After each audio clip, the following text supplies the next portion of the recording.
Danes je to pokazalo, seveda najprej iskreno opravičilo za rahlo zamudo. Dela nam ne zmanjka, pa tudi izzivov, ki so pred nami, nam pravzaprav ne zmanjka. Tematika, ki je danes prisotna, je seveda za naše okolje, za našo dolino izjemno pomembna. Pomembna je pravzaprav zaradi tega, ker se resnično želimo tudi v tej dolini preobraziti tako družbeno, kot seveda tudi okoljsko, gospodarsko in vse, kar je s tem povezano, in tovrstni izzivi terjajo veliko mero odgovornosti, povezovanja in seveda medsebojnega aktivnega sodelovanja. Vedno je tako, da imamo nekoga nad sabo, nekoga, od katerega smo potem v samem procesu preobrazbe še toliko bolj odvisni. V Mestni občini Velenje smo zaradi tega, tudi zaradi samega prestrukturiranja v zadnjem letu in pol, navezali kar tesne stike tako z Evropsko komisijo, po drugi strani tudi aktivno sodelovali z resornimi ministrstvi. In tudi danes je pravzaprav potrebno poudariti, da vsak izziv, ki je pred nami, brez podpore ministrstev ni uresničljiv. Jaz mislim, da se v Sloveniji še vedno premalo zavedamo, da se tudi premalo o tem govori, da smo pravzaprav tri mestne občine, ki smo prišli v top 100 podnebno nevtralnih mest oziroma v sam pilotni projekt.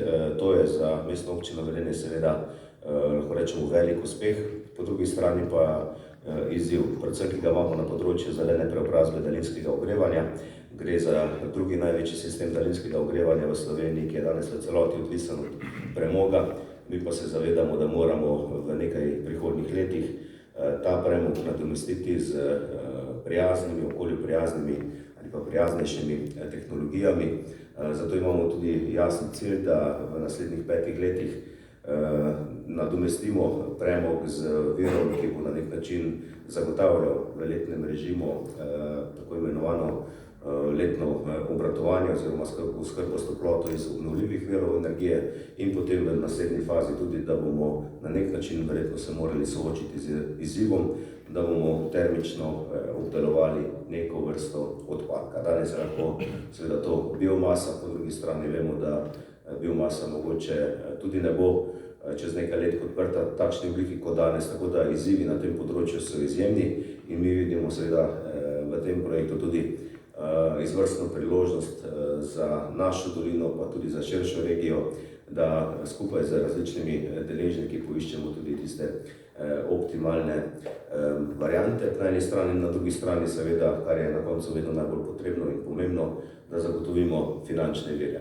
In naj bo to neko izhodišče za, bom rekel, današnjo delavnico. Zahvaljujem se seveda ministrstvom za dosedanje sodelovanje in predvsem želja, da vsi deležniki, ki lahko sodelujemo v tem procesu ali pa v procesih, ki so pred nami, da jih seveda izkoristimo v dobro seveda vseh nas. Hvala lepa.